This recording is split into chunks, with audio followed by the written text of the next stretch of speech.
property tax issue in Cove Springs has city leaders talking about if there's a better way to raise revenue instead of property taxes. One idea that's being thrown around is being brought up is to eliminate property taxes and raise fees on things like electric and water. News4Jax reporter Scott Johnson joins us from Cove Springs with the details. Businesses like CVS in the distance, all the homeowners in Cove Springs pay property taxes. But you know what doesn't? Huge properties like the county courthouse, the big old county administration building. They are exempt and essentially don't pay into city property tax revenue.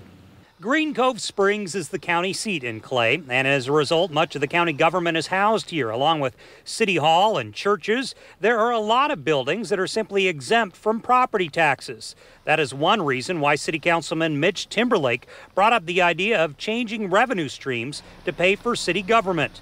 Timberlake says there have also been changes in how the state handles homestead exemptions, meaning Cove is bringing in less money. This is the second one in a number of years, and our thought process was that we would prefer to look at raising revenues on a fees for service basis rather than relying solely on ad valorem taxes. Timberlake says roughly a third of properties don't pay property taxes, so he brought up the idea to the city council this week to perhaps at some point do away with property taxes and increase fees for things like electric and stormwater. Would that raise as much money as a property tax hike?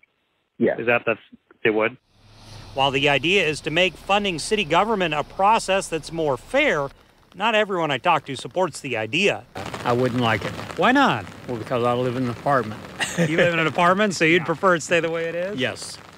Now, keep in mind, this is just in the early discussion stages. They're going to table this for a while. Councilman Timberlake says it will probably come up sometime after this fiscal year.